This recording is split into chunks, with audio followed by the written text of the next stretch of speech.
What up, what up, what up, man? Welcome back to Last Chance Q, a special edition of the fourth install with my main man, Sean Salisbury, of course. Sean, what's going on? We're going to bring some special heat to him today on this fine Thursday. My brother, I'm doing great. It's good to be with you. And, yeah, I kind of like a little full version of that eye in the sky for the pros when we're talking who's having a mid-season great first half. So it's great to be on with you, brother, and I love this tape. And PB, I'll tell you what, you want to talk about popular, dude. Who the fuck are you, man? Everywhere I go, to Coach JB, Last Chance Q, Last Chance U. Everywhere I look around, it's like, man, you're on with it. I got buddies of mine that, Sean, they're like, I'm tuned into the thing like they're on crack, man. So, and it's all you, brother. So thank you. I'm glad to be on with you. And soon enough, they're going to get enough this 5 days a week that about 40 sponsors are going to jump on board and say,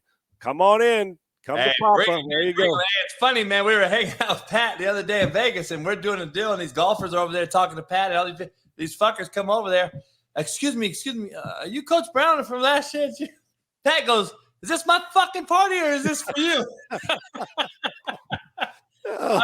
Shit. Then Pat Perez drops down drops a 1-iron butter knife and hits a line drive right in your nuts, right? There you go. That's the way to start it.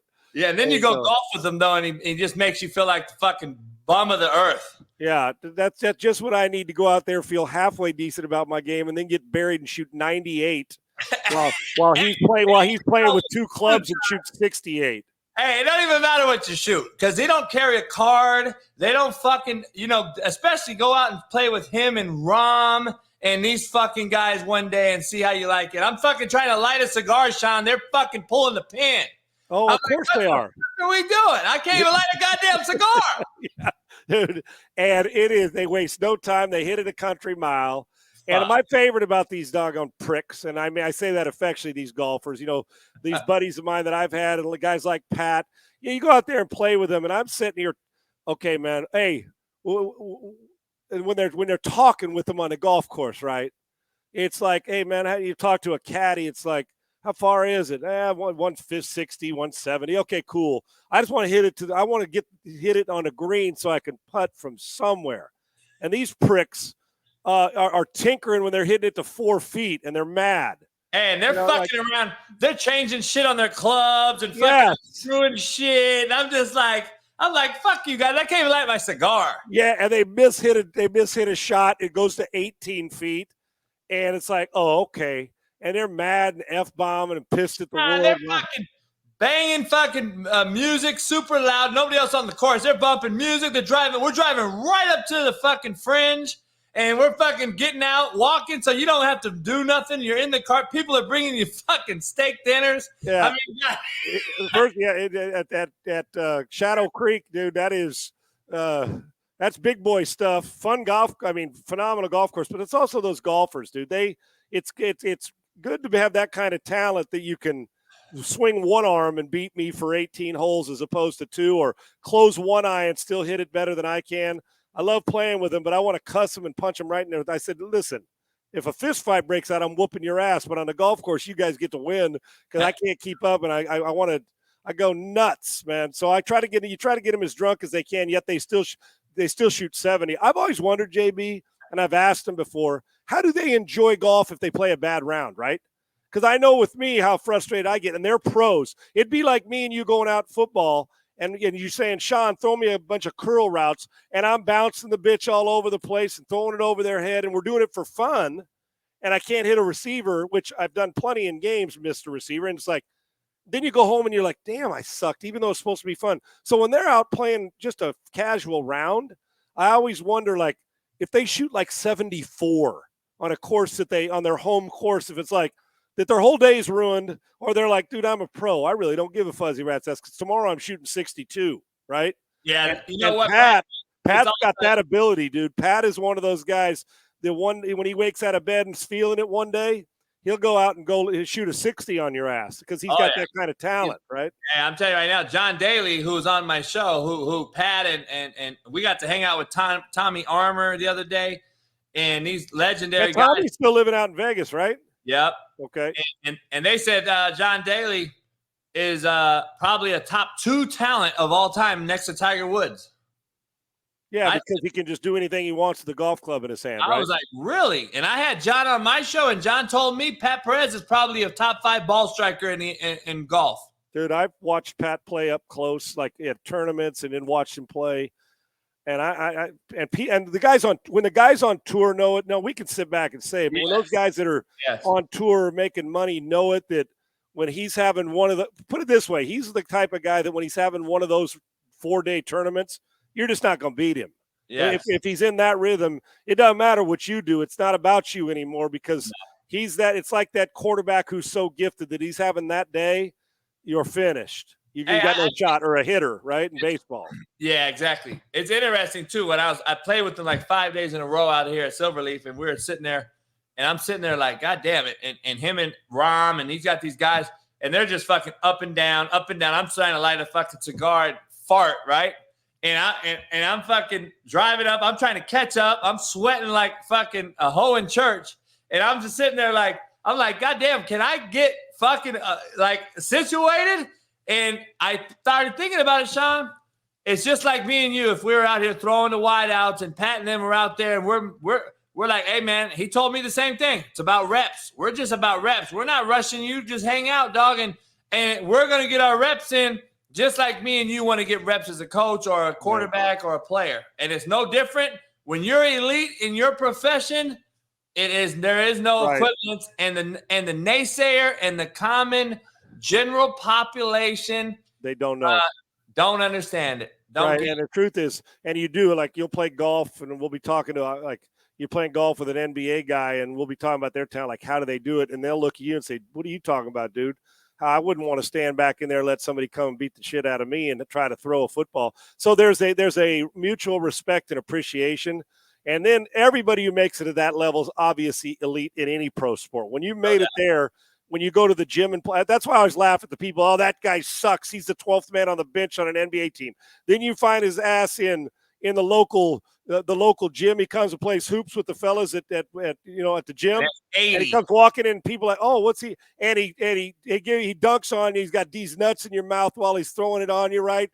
And then they're like, ooh, that guy doesn't get off the bench during the season, but he makes me look. And we've all seen that guy, right? We do. Oh, and you're like, dude, this dude's different, right? So, and there's a mutual appreciation. When I watch a golfer, I'm like, damn, I can't even think about that. And I know when they watch a great baseball player or a pitcher throw it where he wants, or a golfer hit it where he wants, or a quarterback throw it where he wants, there's mutual admiration. But you're right. I know people appreciate it, but unless you're in it, it's really hard to really understand just how. And then there's the elite of the elite, and you're like, come on, man, you can't hit a golf ball there. You cannot hit it like that often, that perfect and that pure, and hit it where you want. When they say, oh, it's a dog leg left, Sean, just hit it right there. Like, bitch, what do you mean hit it right there? Shape it, just move it a little right to left to hit it. I'm going to hit it right there. And then they go hit it there. And I'm like, hit it there. Okay, now I'm just trying to see that little grass, or even I'll take the first cut.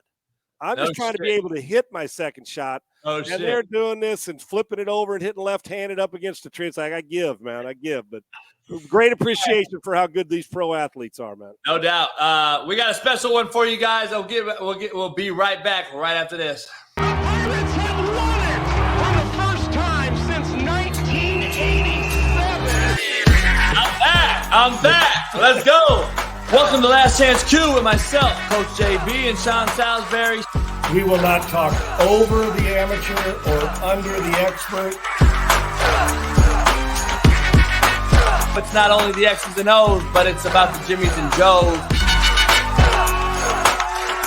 And it's not just quarterbacks. We got all the positions, teaching, coaching, laughing, and joking. We're using football terminology so we can get through this faster than we don't want to use these long terms, Coach. We got quick verbiage to get to the point. Last Chance Q with the great legendary Sean Salisbury. All right. Sean, we're going to do a special Last Chance Q. We're going to break down our 3 LCQ, last chance QB MVP frontrunners who we think are the top 3 in the NFL right now. And we're going to break those down today. But first, let me get to quote of the day real quick on the ticker down here. It's not how we make mistakes. Oh, I'm sorry. That's the wrong one. I got a new one. Right here. Fear, Sean. Forget everything and run, or face everything and rise. That Love is it. the acronym. Love it. I used to use it quite a bit. I put it on T-shirts. People don't really realize what that means. I think fear is something we are missing in society, not only from these young players who enter transfer portals and do things off the field. Unfortunate mishaps in Virginia. We're seeing kids do unruly shit every single day within the programs across the college football landscape.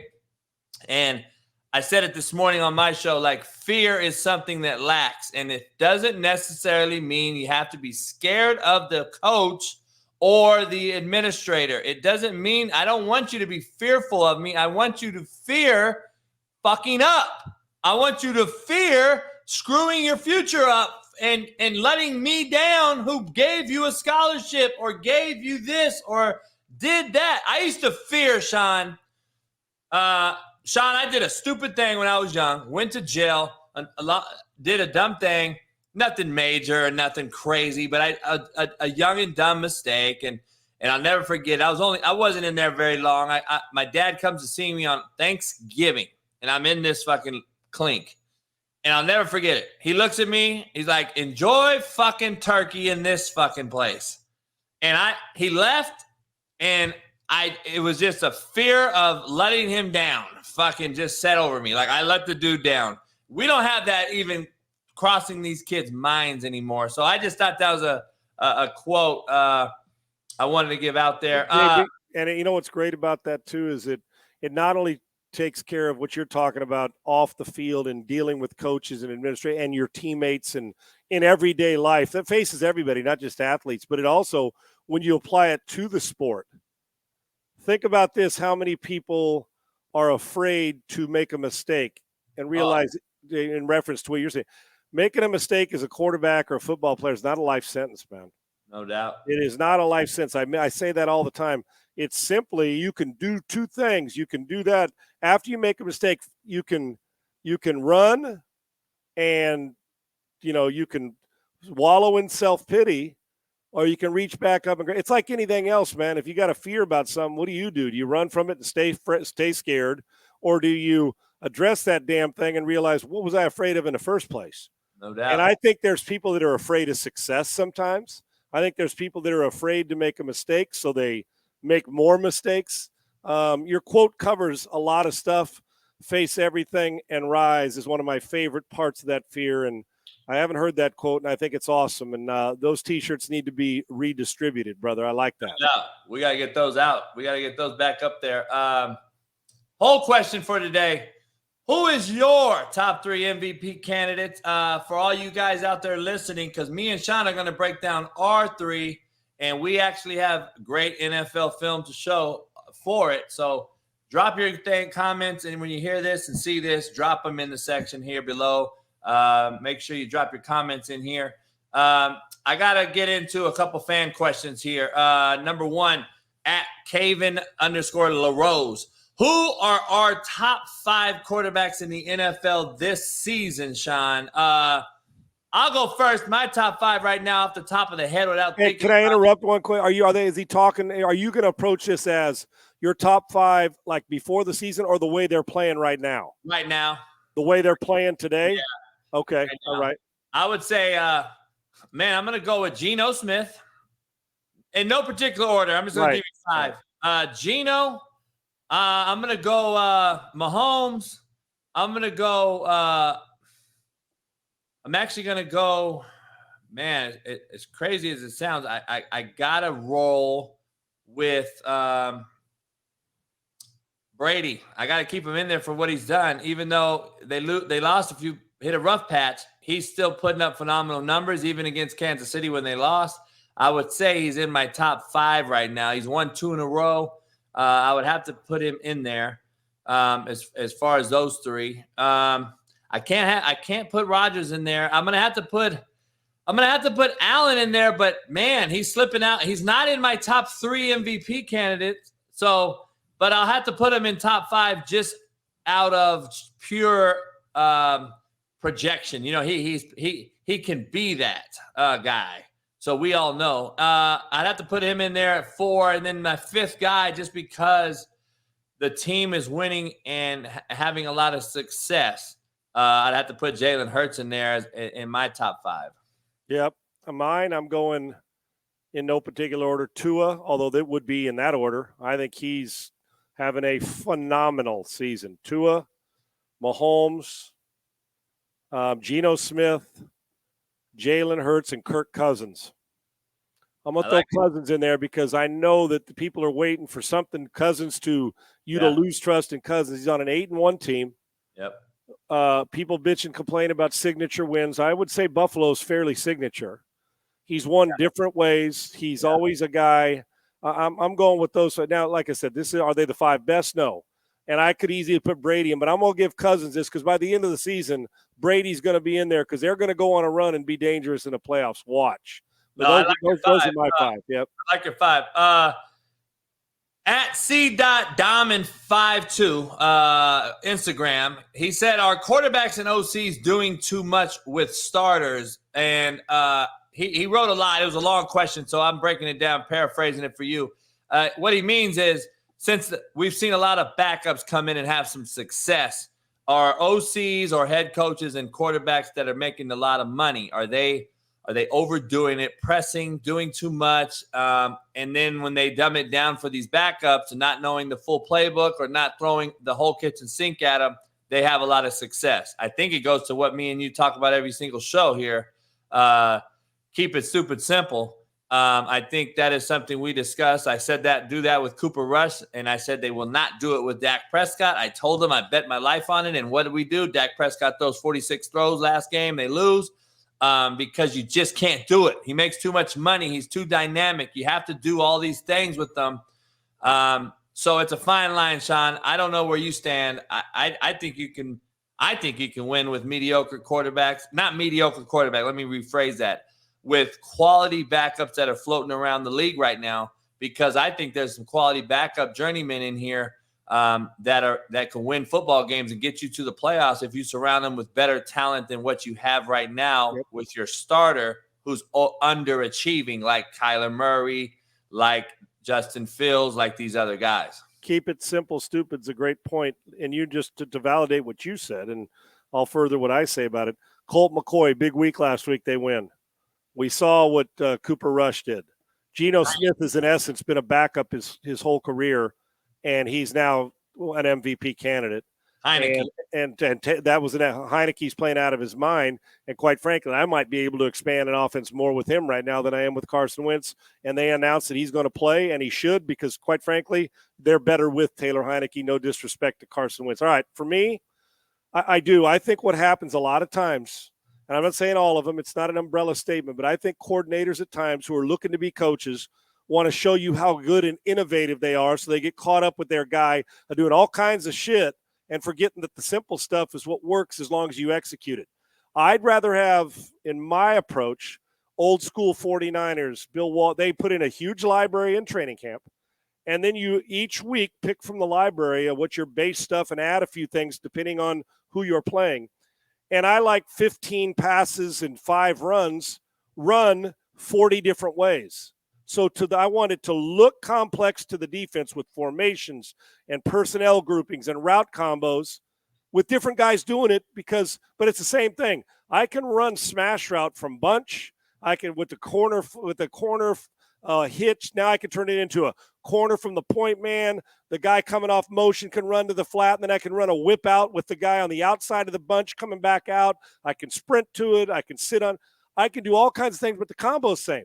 It's just different formations. I'm a big motion and shift guy, but running a lot of the same things. So I think coordinators at times want to prove that they know a lot, and in the process, they're getting their ass kicked a lot and not and putting too much onto where they're thinking, so I got to get to the library. I got this big ass sheet, and the truth is you don't get to all those. You never do. It's nice to have them, but I prefer a little less. That doesn't mean you're dumbing them down. I just want to do it different so I don't have because you can't practice them during the week, all of them.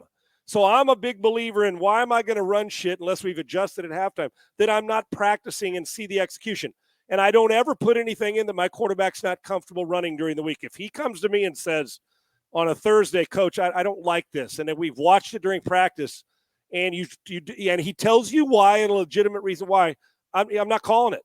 I'm just not. And the backup may like it, so you put it in. And our guys onto something. When backups come in, what do the coordinator do? Well, it's a short week. Let's simplify this. Now they go execute. Because I believe you think 6 days a week and you execute on the 7th. I don't want you overthinking. Just go fucking play. So, and then that comes with the preparation. If you're doing your prep those 6 days, that's the easy way. So I think egos get in the way where they want to be head coaches and show all of us that they're studly and that they know how to call all these plays and they're a genius. And then when they get either bad players or somebody who's not executing, we all say, well, what happened to the genius? Well, what happened is his quarterback's not very good, or he's got too much information that he's trying to put in and too much verbiage, and the guy can't execute it. So I'm big on making a little look a lot, and with a lot, the defense thinks these guys are the most complex team in the world. And when in truth, we're just executing it with different ways. That's the way I approach it. Sean, I wanted to show you, this is a simple script for a game for me as the play caller, as the head coach and play caller. I've dumbed it down over the years. So, number one thing, Sean, I had 2-point conversion charts on here and ahead, when I was behind and ahead. So, if I'm behind by 2, I go for these. If I'm ahead, I go for these. It was just for me so I can just spit it out so I didn't have to think too much if it was down or up. So, I just put that on there. And then I had my reminders, right? I had a reminders part of my script. I wanted to be able to be in reminder for some things. And then I put in the rest of it was basically off the cuff based on down and distance, what we schemed all week. And this was just my personnel package over here and the plays that I had in those personnel groupings. But if you look at Sean, they're all the same fucking plays. Right. And look also in your 3x1. I see six different plays there at a trip. I mean, so it's not, and your goal line pass, there's not 30 of them. No. There's a handful that you execute well. And the truth of the matter is I can run one play 5 different ways and make to the defense look like it's, oh my gosh. And the quarterback's got the same damn read on all of them. Yep. So he's used to seeing it. The best coordinators on the planet, in my opinion, big library in training camp. We break it down, do what we do well, and take their ego out of it and put the execution in front of ego. And when they do, they're usually better. And it doesn't hurt when you got Justin Jefferson catching friggin' balls and you got Tua's accuracy. Shit, okay, you're going to execute. But even then, I don't know a quarterback in the world that likes to go into a game plan with 400 things. I just don't. I don't care if you're a doggone NASA analytics scientist. You don't want all that. You want stuff you know you do well with the ability to make a few changes at halftime or on the sidelines, but not wholesale stuff. Now, Sean, this was a bowl game. This was our bowl game to win it. So now I've put together, we had 3 weeks off to prepare, so I have a lot more on there for me. 3 weeks, though. 3 weeks, yes. And so I just want everybody to see the differences in building these things. And this wasn't even on the cuff for the show today. We just brought it up to show you, answer your question here. But like, this is wristband over here on the left. You know why? Because my starting quarterback was deemed hurt. So we went with the backup. So we changed some schematics and we changed some philosophies up. And we went with more of a pocket kid that is just a nutty, gutty performer who balled his ass off. We won the first bowl game in school history, and we used the wristband, and there were the calls on the wristband. Everybody had a wristband. I had my second and short and second and medium calls. I had my long calls, who we know those aren't going to be very long, right? We're just going to eat those. Yep. And then, your pass and run game, purple and pass, red and run, and let's go. And that was real simple. So I just wanted to show that because that is after a lot of time compared to what you saw before this, which was week to week. So can't wait to break these down. We got our 3 MVP candidates. We're going to roll with Tua, Patrick Mahomes, Jalen Hurts, those are going to be the three that we think are the MVPs right now. Everybody out there listening can argue about the Allen, and you can bring up Lamar, and you can bring up whoever you want, because we argued right here. We possibly could put Geno Smith in this conversation real damn easy if you really want to get into it. But Jalen Hurts is 8-1 football team. Mahomes is 7-2 and is on pace to have a 50 touchdown season. And Tua's undefeated as a starter. So and these it'll change in 4 weeks. Somebody will get hot, and he may jump into the fray. And we don't have Justin Jefferson in here because he's not a quarterback today. Yes. But, yeah, you could throw his ass in there too and argue that he's the bigger MVP than Cousins is on his own team. We're just simply talking about QBs today who are the MVPs, and we'll get to our defensive MVP, later on, where we can break down their tape and why they're different as well. No doubt. And I got to be honest, Sean, first up is going to be Tua, and we'll put it on the ticker here. Tua's up first, so here we go. Obviously, you can see the down and distance is first down and 10, all right? So we got a little 21 personnel twin set, whatever you guys want to call it. We call it twins. You can call it whatever you guys want to use, all right? So in this particular set here, they are actually in a 21 twins to the boundary, and old school right here. Sean probably that is line up back in when the Miami Dolphins had Bob Greasy and Paul Warfield was in a 3-point stance as a wide receiver, and Zonka, Warfield, and Kick. Jim Kick and Larry Zonka, Mercury Morris in the backfield, and Bob Greasy. This is 1975 lineup and play. Rocky Blyer and Franco Harris in the backfield, and I don't hate him for and under center. How do you like that from Mike McDaniel, huh? I love it. I love it because it's old school, and we got an 8-man box here condensed. And we're going to have a whole show on fronts and coverages and everything. We're going to have all that. Right now, we're just going to break down the it factor, poise, accuracy, arm strength, when he's throwing, when he shouldn't, when he should take a sack, when he should go away. We might throw you 5 plays per quarterback here, but we're going to show you these 3 we think are ahead of everyone else. And what's the perception of Tua going in, guys, during the season? People just, and it's not even a perception, it's reality. If he's late down the field, he's going to get in trouble. Yep. So what does Mike McDaniel and Tua do? They stay out of late down the middle situations or late down the side. He just doesn't have Mahomes late and throw it 70 yards. But when he's doing things in rhythm and making his play and doing what he does, things are good. And he's throwing with Drew Brees accuracy this year. He just is. There you go. No doubt. Back to the same play, same formation and personnel. Now they run naked off of it. And I like the early extension of the ball. So important, right, Coach? Yes, sir. Make it look the same. Steve DeBerg. Boomer Esiason, make it look. The previous play was a give, little outside zone, right? We used to call it 60. We used to call it 60 or 70 outside. This was 60 outside for us.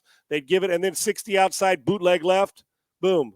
Get it to him right now. And for me on this, Coach, the fake watch, freeze. Watch how quick his head comes. There, show. So the backside tries to cave down. Now look at his freeze. See how quick his head comes around. Why? He's got to locate 2 things. One is quick pressure up the field in his face. His head snaps. He's not late with his head because when his head comes, the rest of the body comes. And then you got to do everything you can to get downhill for the run threat. But he's going to have the fullback's going to come out and give a little freeze. Right now, he gets a peek down the field. Get that ball to the open guy, 1st and 10, 3rd and 4. You never pass up a short guy to hope somebody's down the field. He takes a peek for the home run or the big play. Doesn't like it. Bam, right now. Flip and get it right now to the guy with separation. That's a tougher throw down the field. There's 4 guys you have to put it in between. That's where he'd get in trouble. Get it to the guy in the flat right now after your head snaps, looks. He knows there's no instant pressure. Got a second. Let's go. Too many bad guys in red. That's exactly right. Let's take what they give us. The only coaching point on this that I have for Tua is, we're first down again. All right. So we got a first down. We're back to a first down. So we got, 93 on defense does a horrible job as a DN here. But I want to see, like you said, pointed up eyes. I want to see them eyes snap because we may have to jump throw. We may have to get pulled up and jump throw. We may have to sidearm. We may have to jump throw one. You never know what happens. But I do want to get his lead shoulder here a little. I want to get this shoulder and this knee downhill. Yes. I want to get it downhill. And I kind of, that right there snaps it and it gets our shoulder square downhill. So we could throw to the sideline, or we could throw a curl route, or we could throw a corner route. We can throw any of that.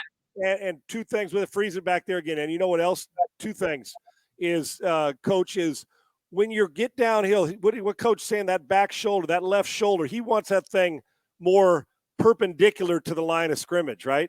You want it square to the line. You want to swing that around so momentum's headed downhill. Not only that, see the backside. Let's say we had a backside late dig at the 50 coming. When everybody talks about, you can't throw across your body. If you're square coming downhill, it won't be across your body. It'll be where you can get momentum. And you're exactly right. And another thing, just to add to what you're saying, watch how his hands separate. I'm never trust that they got it sealed off. They pulled to seal it off, but see how that is? I mean, if the ball's coming up and out, get it out. I don't want to be strip sacked from behind. I want to protect that football just in case my blind spot can't see somebody chasing me down. But an accurate ball security is throw. job security, right? Ball security is job security. Yep, you're exactly right. I like it. You do not want to run parallel to the line of scrimmage as a quarterback, because then you're throwing sidearm, and I know it all looks pretty, but for the McCann, he has the time to get downhill. Snap that and get that shoulder working downhill, so accuracy increases when you're square and attacking the line of scrimmage, and become a run threat too. You never know. You may have to give me 8 and get down. Give yourself a chance.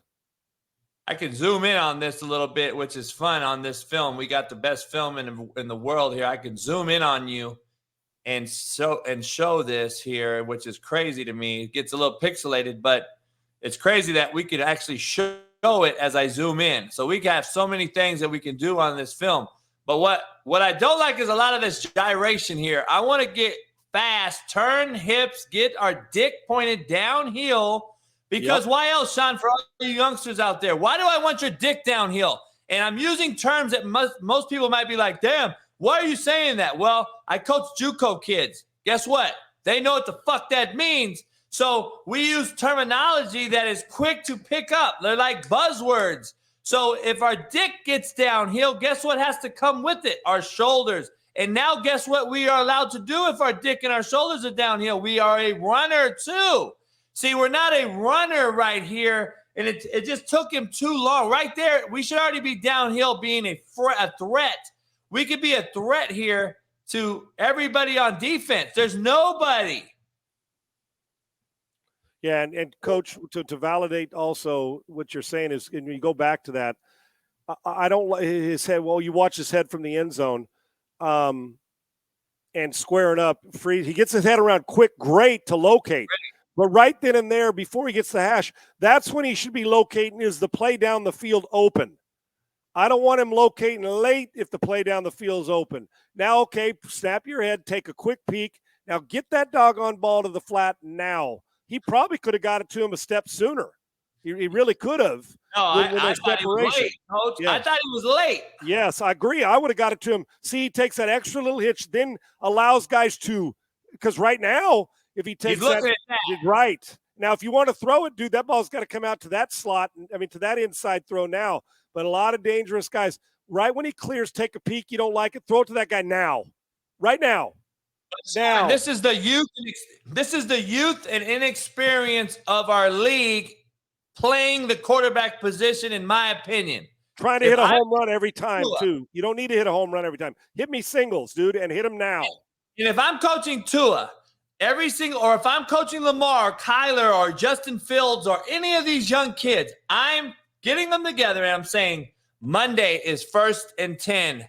This is all the things we're doing on 1st and 10. You know why? Because 1st and 10, this is the scouting card that you're going to see this week on Monday. Here's the scouting book.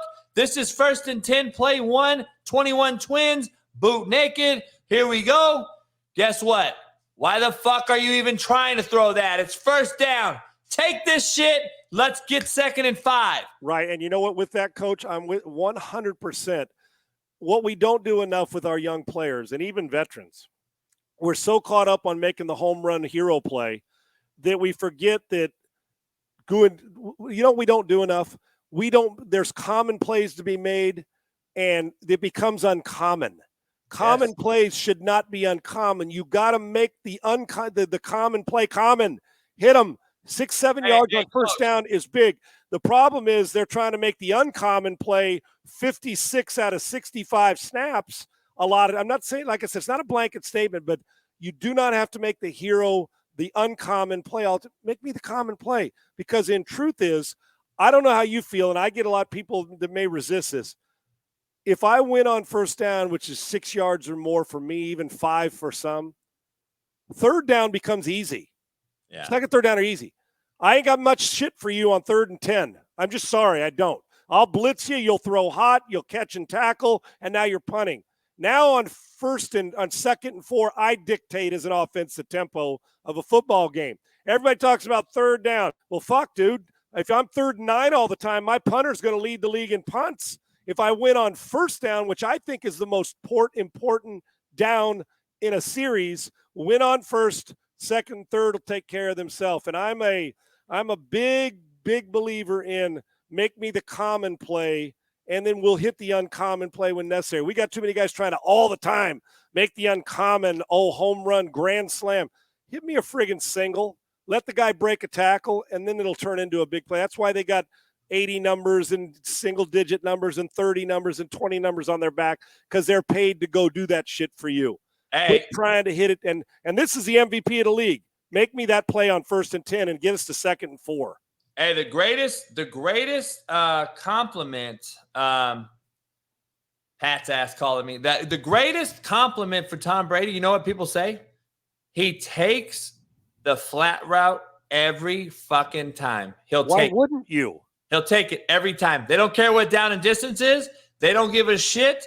They will take it every time. He will take it every time, and it becomes so boring that you just, you know what? All right, we're going to jump it, and he's going to fucking melt. He's going to melt your ass right behind it. And if you don't, he's going to keep taking it.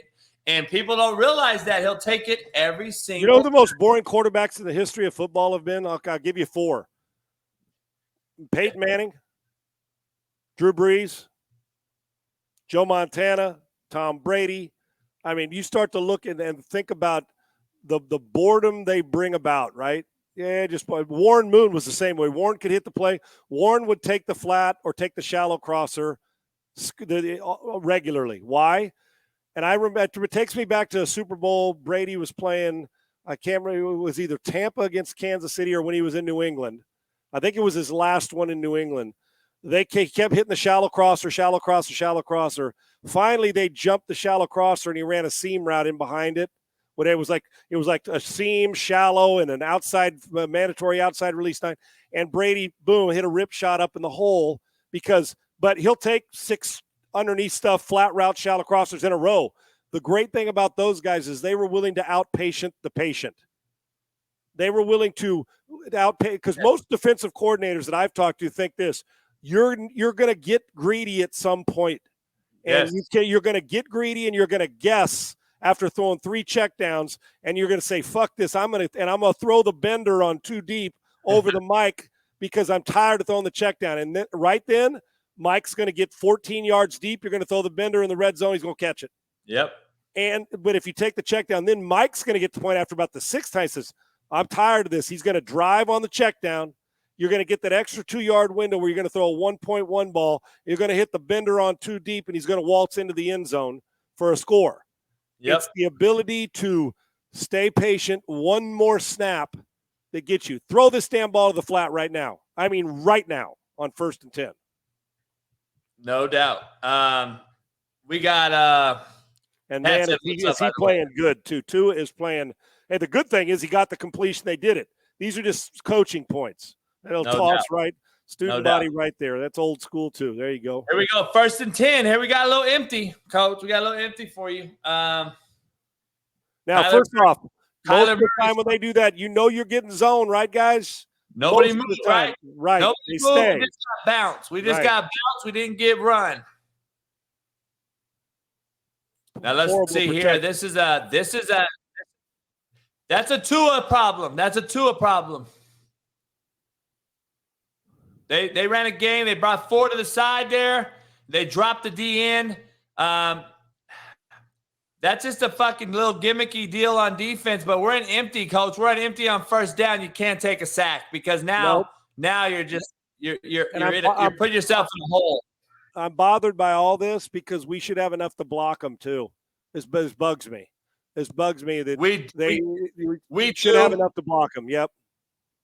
We do, and you know what they did, Coach? They dropped him, and so he didn't find work. That's I hate number one thing. Don't fucking find work. He don't find work. So guess what happens? He drops on an island. They bring to a side here, and the left tackle and the left guard are blocking nobody. Right. There you go. And so the game screwed him up, and Tua late with his eyes, and then you take a sack. Now we're at 1st and 16 or 17. Or 2nd and 17. And you know what? Now we got problems. I don't. To be honest, I'll be pissed at Tua too because we got 2 guys here, and we got 2 guys here, and there's only one of 2 things we can do over here. We can play man, or we can play fucking zone, and there ain't nothing else to do about it. So let's what? We're gonna read this guy right there, and whatever he does tells me. And in sight of him, I would see him, and I'm gonna throw this fucking out cut right there, right now. And I'm going to throw that ball on time. And what I don't like too is look at his head. Like I said, here we're talking about an MVP guy. We're just random plays, guys. We didn't pull these out. These are random coaches pulling. His head comes left. Watch his head first come here, come to the bottom of the screen, and then he sees. See, his head comes down. Go to the end zone shot. Watch his head initially when you're talking about what his read. He wants to come downhill he wants to go to his easy side as a left-handed quarterback. Throw it. Watch him. Head goes boom, bam. See how it goes? Then he comes back and locates, realizes, hell, we don't have anybody to block the guy. And they play a little game up front, free runner. And he had nobody to worry about anyway, the linebacker. It's a free runner. Now we'll see what he does on 2nd and 17, how good the MVP of the league is now. Yep, let's get back to wide angle here. Now we're 2nd and 17. This is where MVPs are made. And listen, I don't need 3rd and 17, and I don't need a pick. So I need 2nd and 8, right? I need 3rd and 8. We need manageable down and distance after this play here. Yeah, give me half back if possible. Now you got to snap that ball a little later, so that left tackle doesn't trip your motion guy tad later. But now this to me is the smart play. He's reading. He's high low on the guy on the underneath coverage. He can try to throw the corner, but that becomes an easy pick if that guy's retreating. Get the ball now out in front, let him turn into grass and put a move on the guy, the sideline. I love the decision. The guy's in his face. Yep. That's right. Yep. This is special. Take it. See, to me, that's a positive play, Coach. It is. It's a positive play on pressure, too. Detroit's coming now. They're coming. No, and nice job. I'm not in love with the play call. I'm not in love with the play call with all this shit. That's another whole story. Right. Yeah, another whole story. That's a whole other deal. On 2nd and 17, we don't have time. He's a left-handed Q, too. We got a left-handed thrower, and we got all this fucking shit over here with all this bullshit. And that's why they're playing zone, Coach, because Miami and the tricky dick shit is doing so much. We're just going to play zone and let you run all that shit underneath us. So, right. Bad protection there, but we'll take that, right? It's 3rd down and 13, Coach. 3rd and 13. We're in 3-by-1, 10 personnel. All right, we got 1 back, 0 tight ends. All right, that is what 10 personnel means.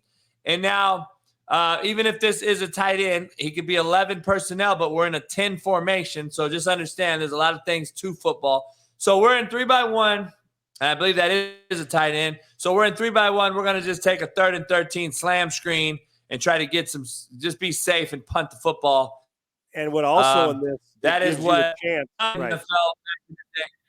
It gives you a chance depending we on run draw, right, Sean? Back in the day, third down, we definitely ran draw because it was safe. Right, and here's safe play. And there's two things to it. It looks so easy, but watch where he throws the ball to a guy who can run in Tyreek Hill. Front shoulder so he doesn't have to wait. Now, even though it's 3rd and 13, we're now to the point with analytics. Once you cross midfield, I may go for it on 4th down if you give me 5 yards, 6 yards or less. So watch how quick the ball, boom, ball loaded out. There's no wasted motion on the screen. Front shoulder, you got guys kicking out, those linemen pulling out there to kick it out and give a speed merchant a chance to possibly get into the tunnel and go. And once, is this 4th down? It is 4th and 3. There you go. He gave him 10-yard completion, which allowed Mike McDaniel to say, okay, we're on their half of the field. I got an accurate quarterback. Let's go 4th and 3. Let's go for it.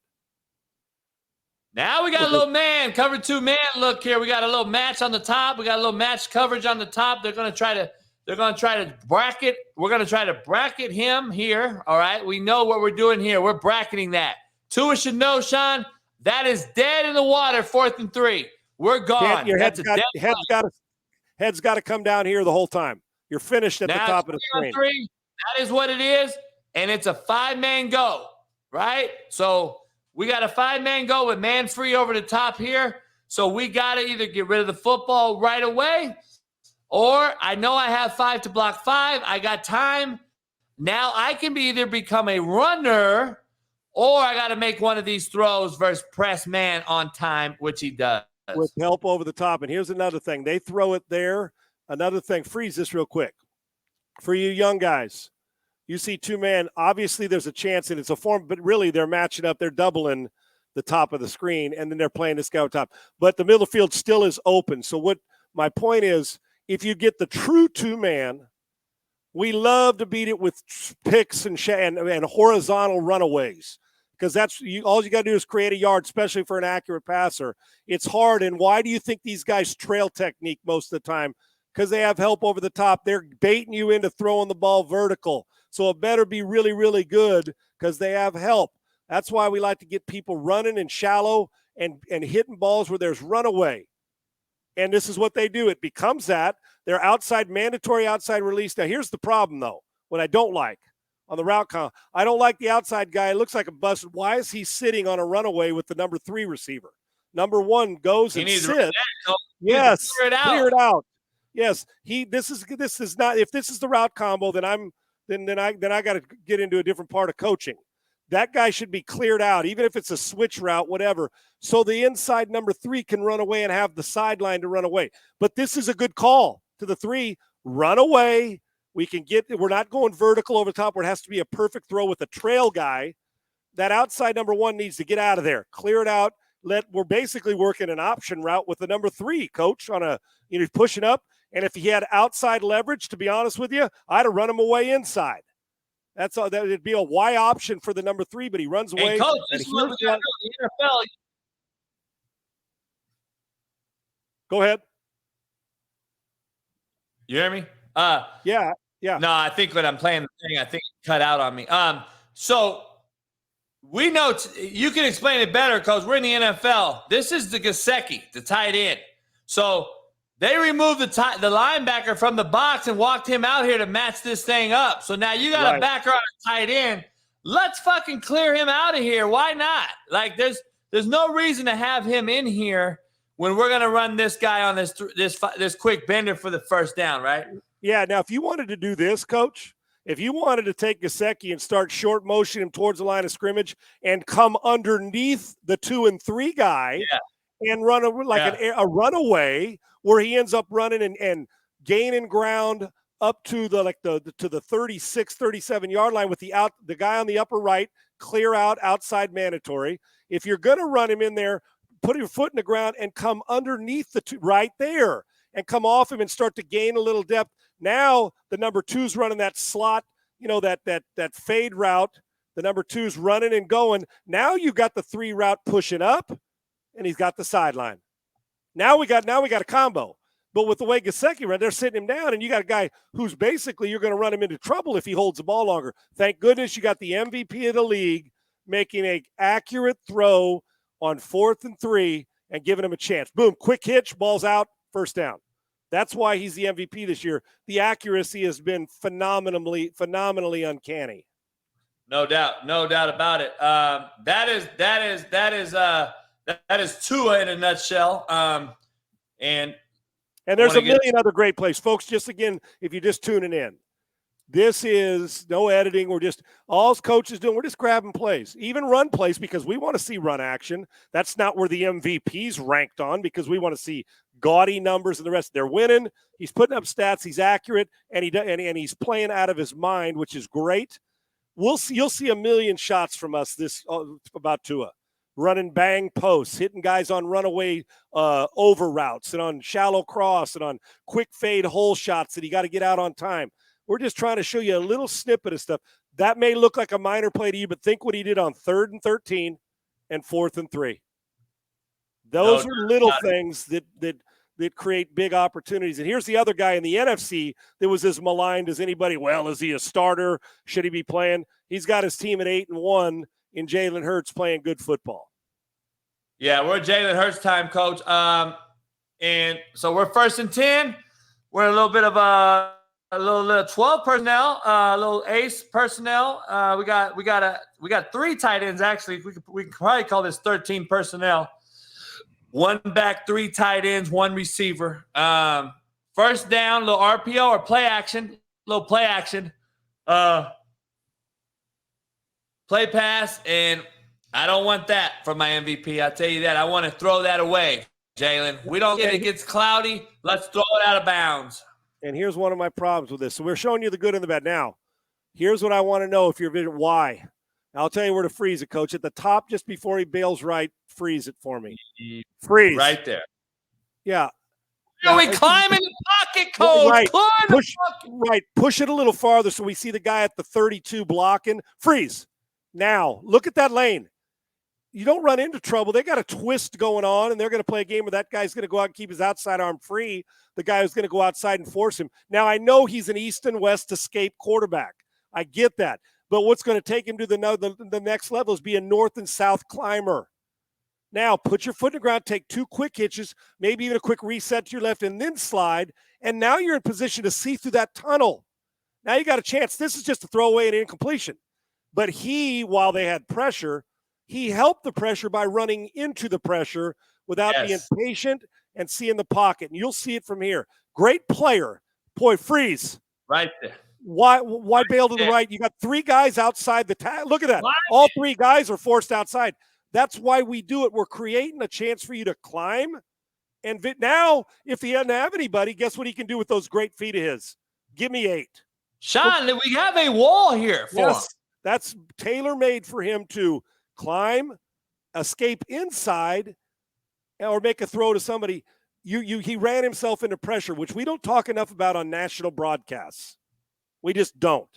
Show me. Teach me. And we're watching live film here, so you can see this is down to down. So we're on 2nd and 10 after that first play. And now, Sean, what does that do for your offense and your play calling ability? You're now 2nd and 10, and not only are you 2nd and 10, we're becoming predictable, Sean, now, because defense knows we're not going to fucking probably run the football now. It's 2nd and 10. So now we're pinning our ears back. Now we got 2nd and 10, another pass screen draw scenario. And now we're going to just – and look what we get. We get a screen, a now route screen, try to get a few of those yards back, which they do. They get the fucking whole thing back. Right, and folks, don't take this for granted. This is nothing more than the extension of the run. Right, and Coach, watch the accuracy on this. Can you hear me, buddy? That's it. You got me? Well, watch this now, folks.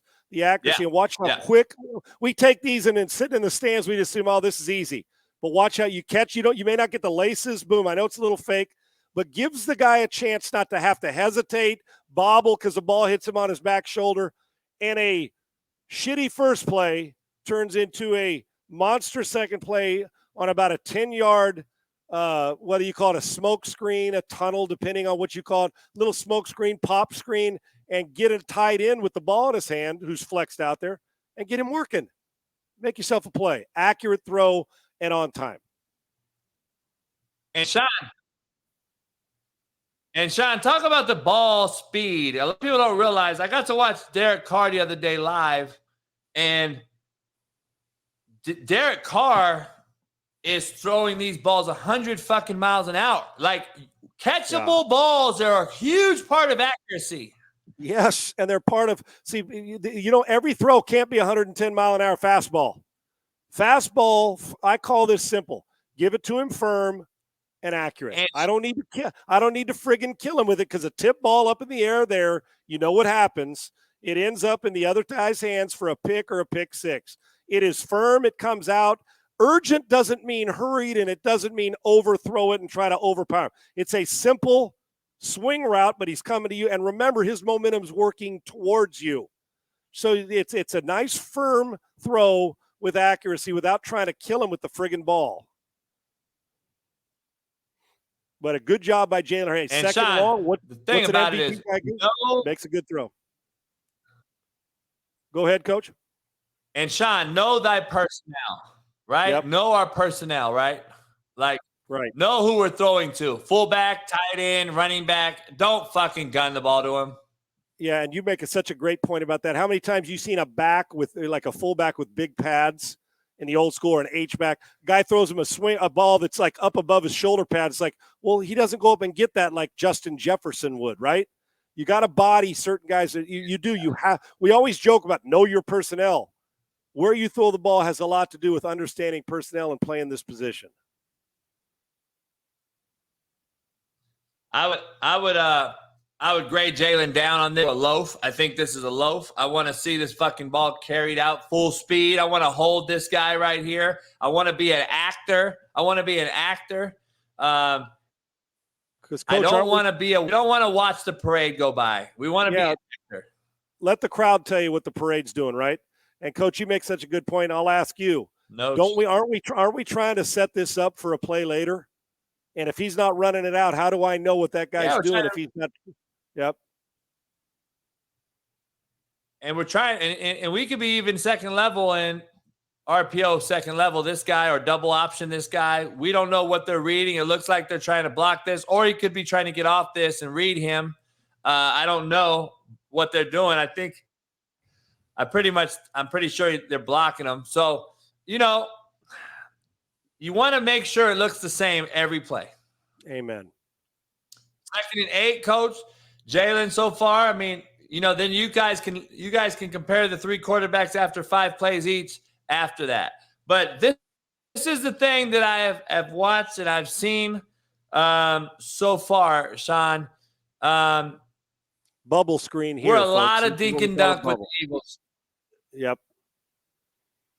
We're a lot of dink and dunk. We're a lot of lateral, get the ball out with Jalen Hurts. That's why you don't see monster numbers. That's why you're not seeing a lot of touchdowns. That's why you don't see it, because either they don't think he can throw into the teeth of the defense, or they're going to live and die by this type of stuff. And this ain't bad football. I just don't know if it can win in a Super Bowl. Yeah, and it's for what they've done. And now people say, well, they're 8-1. You're damn right they are. And he's been really good. But they're right now putting themselves in a position to keep them out of whatever their perceived weakness in their own building is of throwing it. And isn't that the same guy who caught the screen from the outside? They put him inside now and ran an old bubble screen with number 2 and 1 and 2 and 3 blocking for him. Yeah, Goddard, the tight end's pretty good. Right, yeah, and he's good run after the catch. There you go. Now, I like this one. Now, this is what you want to see. 10, we're in 10 personnel or 11. We're in 11 doubles, 2x2, and we got a little out concept here.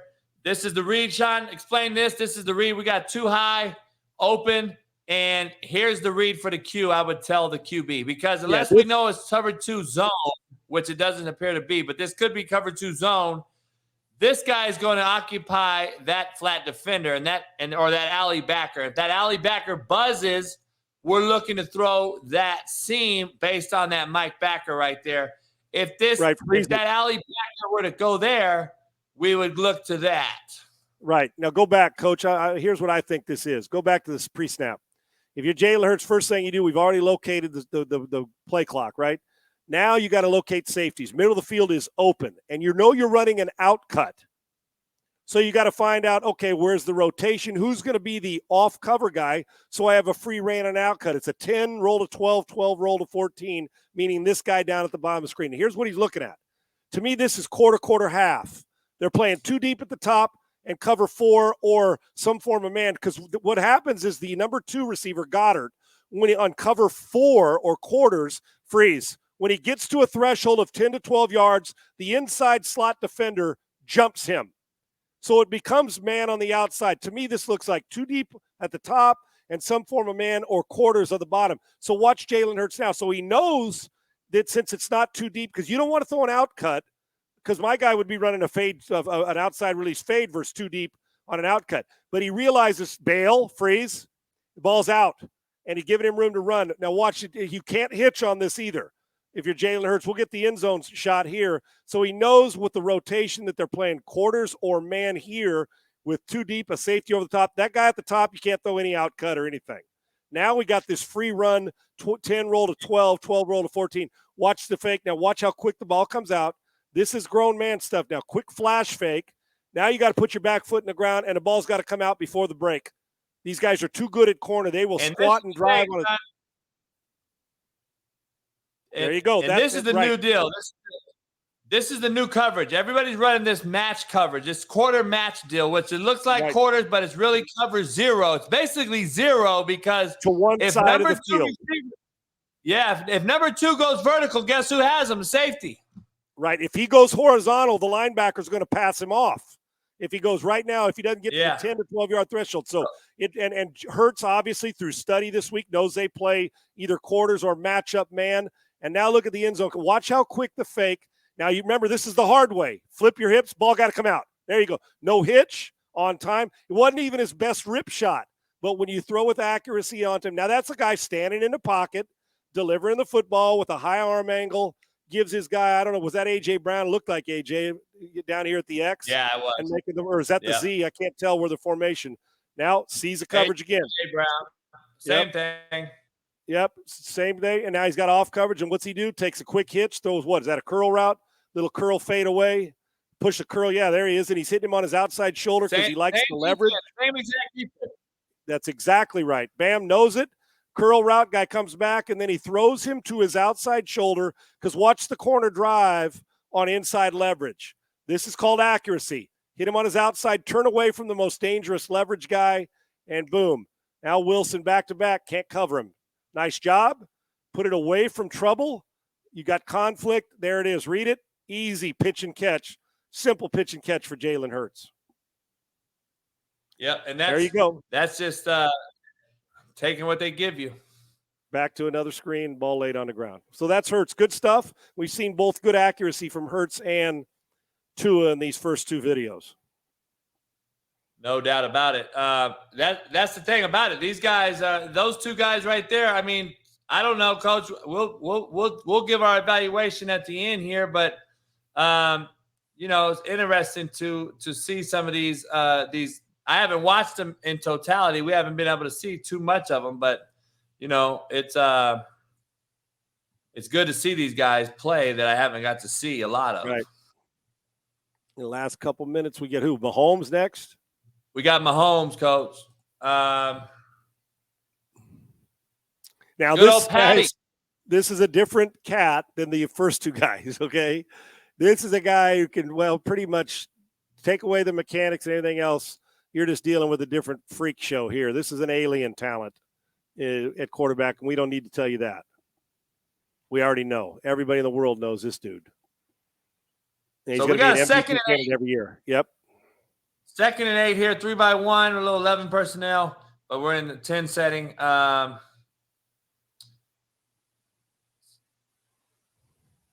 He's always looking to throw. He's always looking to make a play is his deal. So where me and you are cringing, we're sitting here telling our young quarterbacks, throw it away, don't take a sack. He is, at least this year, I have noticed he will hang out in the pocket a little longer than he used to. Right. So I like to see him there. I think he feels this, Coach. I think he feels this.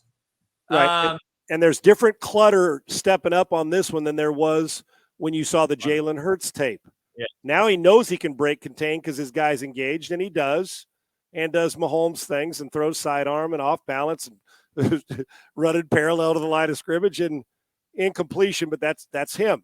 And you don't fix what ain't broke when it comes to how he does things. But there, he can't square his shoulders. He's getting chased and throws across his body, and I've seen him complete that millions of times. Now 3rd and 8, which is like playing right into his hands. This dude's different, right? No doubt. 3rd down, a little Schuster in motion. Get it back to 2 by 2. And you got Max, my boy Max Crosby, just fucking annihilates the tackle on a spin move inside. And Crosby got a motor. Let me see this again, Coach. I can really do with this one, except, Now, this is when I like to see him escape right. Yeah, because the inside right. Now, I don't know, Coach. I'm trying to think. When we see the end zone, I'm just trying to think, did he have any chance to throw the ball in the dirt anywhere? Maybe not. It was such a quick – yeah, you know what? I just want to see him here, though, run now. Right. Go beat Patrick Mahomes. Yep, there you go. That's a mismatch because that dude that you're talking about is pretty good, too, on the defensive side of the ball. Yeah. First down, here we go. A little 11 personnel. We're in a little 20 personnel look. 3 by 1 now. And, these guys are throwing it now all over the park. So, we're going to throw it all over the park here on first down. So we're 1st and 10. They run a little mesh concept, a little spacing, little double spot with a corner banana route. On the backside, we got a little same deal. We got a little spot, flat route. And we're running straight man across the board down here on the bottom. Up top, we're in man as well. Safety looks like he may – and they run a little trap. They run a little trap, Coach. So he's going to sink here. He's going to sink, and they'll rally to this, right? They'll rally to that. Run to a smart football throw. Get it out of your hand. Now go back. Watch this. Receivers talking to you too. And watch the receiver. It'll be to our left. He looks left. Doesn't like it. Now the right spot. Now can we get the high angle one more time just so I can show you what I'm talking about here, Coach? And I don't know if he does because I didn't see the end of it. But Mahomes looks left, and this is the right read. Get a completion. Yeah. You're backed up. Go, but on a high angle, watch the what looks to be either a curl or sit down on the one you're talking about for the wide out. Now watch him when he gets here. Freeze it now. Now, if it was me, freeze, I'd teach run away, automatic. You're sitting there, you're not doing me any good in a zone route sitting there like this, or even if it's man, run away. And man, run away to the inside, run across that 35-yard line right there where you're squeezed to give him a late outlet, the run right here. I'm talking about the one at the 35 down here. Keep coming. I don't know where your clicker is. See how the receiver here? He's covered down here. No, down at the bottom. Not right. Not that guy. Nope, that guy. Why stop there? I know it's late. Mahomes looking. Why sit there? Run. You're talking about this. Yeah. Yes. Just try to get into the vision. Run away. You're squeezed. Run away. But this is the right move. Mahomes may never got back to the guy because of pressure. Right completion. Give me yards on and get us moving. This is smart. The play design. I mean, it wasn't their best. But good job by the Raiders of keeping it in front of them and going and tackling. You don't see that much this year with the Raiders, unfortunately. No doubt. Boy, their safeties play deep, don't they, Coach? That free safety's so deep. They're afraid to death of some home run. Okay.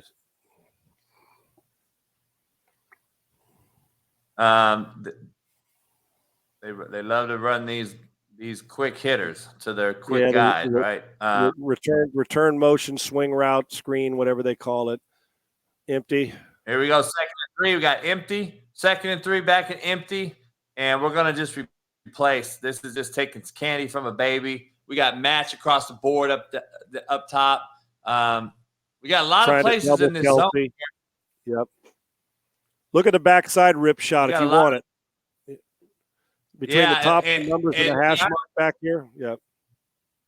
And we got the gift too, right? Stealing. That's right. But he leans on his crutch, which we know who is as good as it gets. Kelsey's going to get you those, and those are simple. But what I love, everybody's got Mahomes as take shots all the time. We haven't seen him take a shot yet. Everything he's done has been within 10 yards, and I'm okay with it. This is supposed to be Mr. He's Aaron Judge. Everything he does push down the field. Hence why he's an MVP guy. He's not overly greedy, smart. If the sit down's there, little option sit down to Kelsey, little hitch outside on a screen or on a smash route where the guy's sitting on a hitch, do it. They'll take plenty of shots, but he's an MVP because he knows how to get you completions.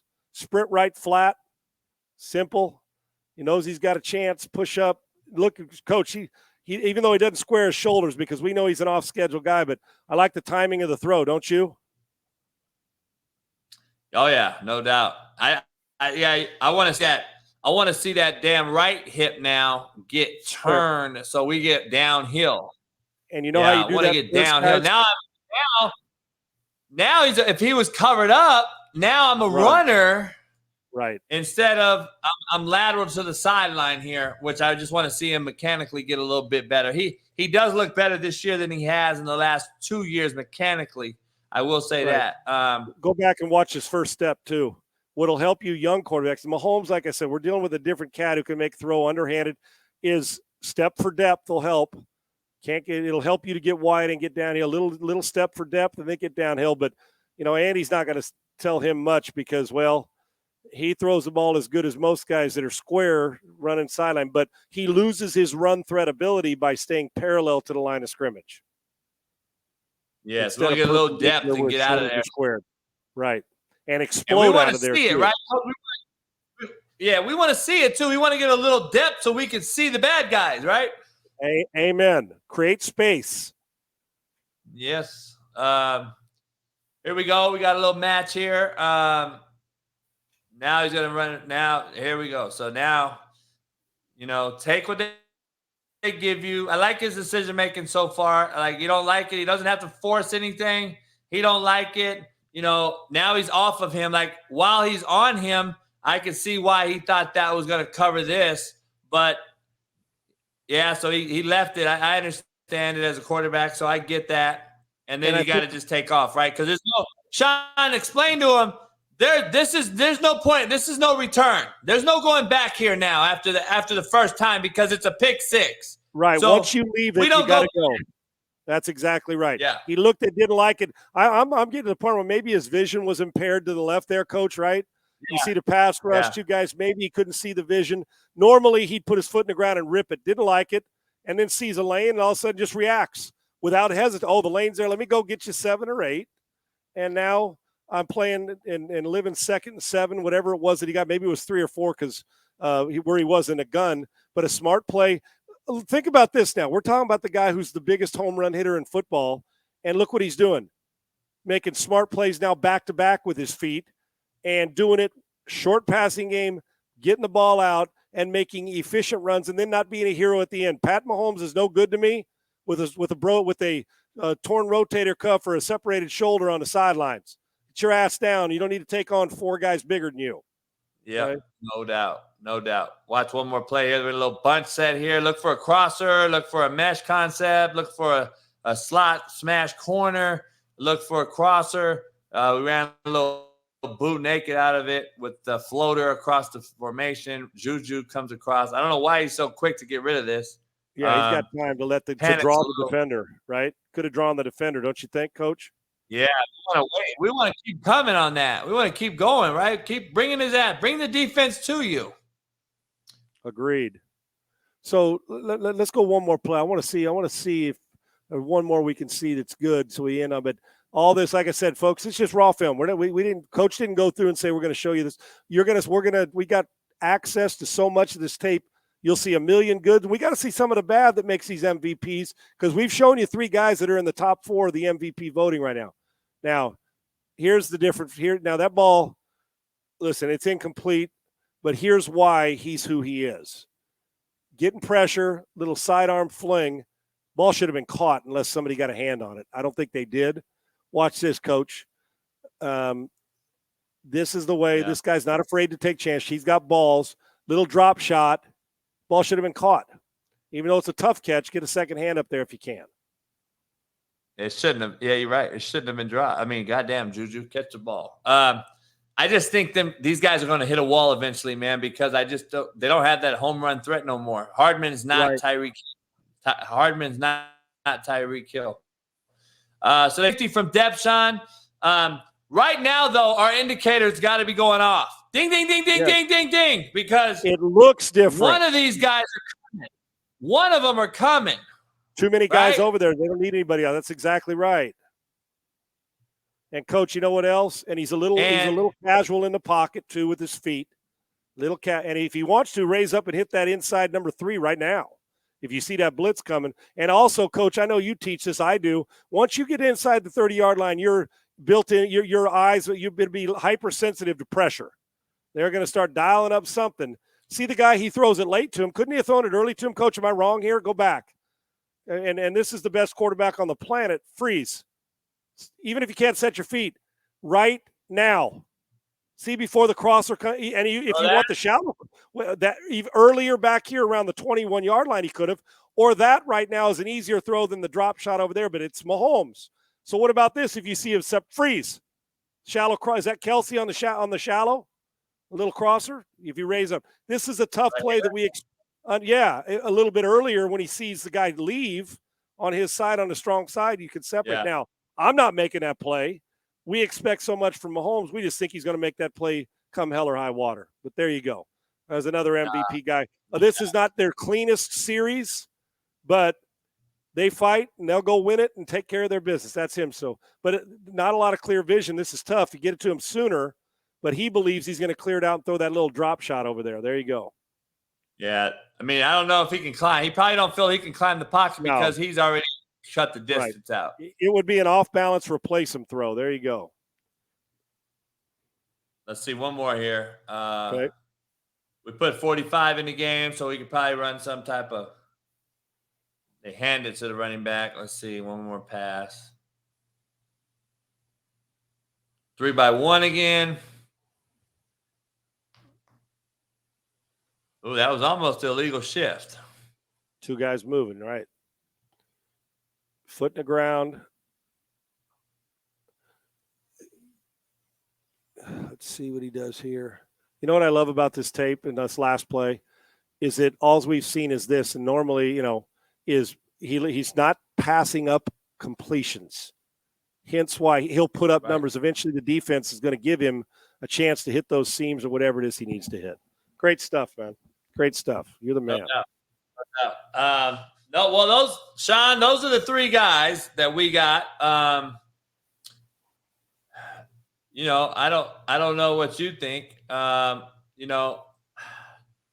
we didn't show you all their great plays because we didn't want it. We just showed you random draw. But you saw some good stuff and saw some stuff that needs improved on, even with the best players in the world. That's called watching tape and why we do it.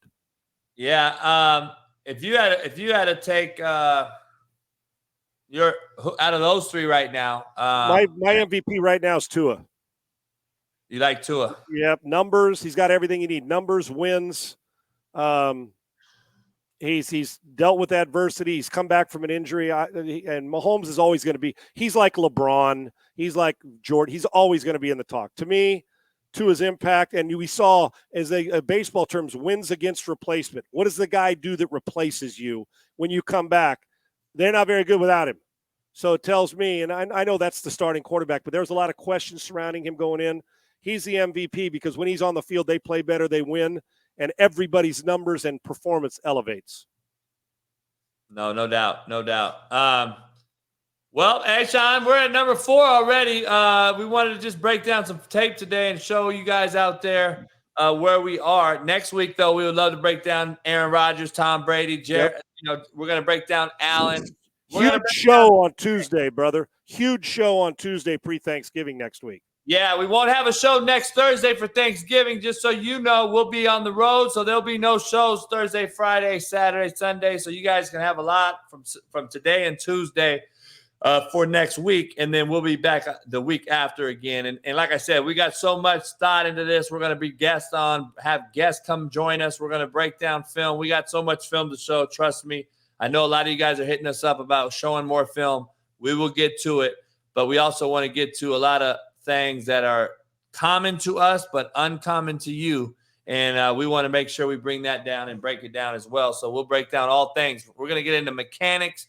Make sure you understand we will be updating our Patreon shortly, so right after the holiday. So hang in there for all you members, and we will be putting up teach tape. We'll be putting up manuals. We'll be putting up a lot of different things. Plus, we'll have one-on-ones that we will open up certain days of the week for you guys to call in live with us, and we can actually have similar to Chalk Talk session and some clinic talk. So, and also, if you want to call in, we're watching tape and say, can you get a deep ball by Tua? We'll find something in the tape and see, and we'll coach it right along with you. You tell us as a fan what you see, and we'll tell you as people who are a little closer to what we see. Make fun. Hey, no KB, ain't nobody better than this. It's an honor for me to get to do this with you every week, brother. I appreciate you. Man, I appreciate you coming in here every day and Tuesday, Thursday. I can't wait till we take this thing 5 days a week. Shoot, I can't wait. It's coming sooner than later, brother. I love you, my man. Hey, man, I'll see you later on. You're the best. Peace. The last chance Q. Let's go.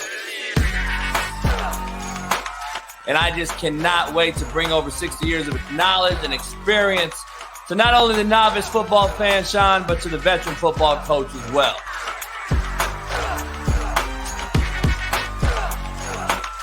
If you love it, you better live it, drink it, eat it, smoke it, and then every now and again wake up with it laying next to you. The premier football coaching show on the internet. I've looked forward for the longest time to be with somebody whose energy and knowledge of football and teaching and no nonsense, but understands the old game, the in-between game, the new game, and combines them all. Last Chance Q with the great legendary Sean Salisbury.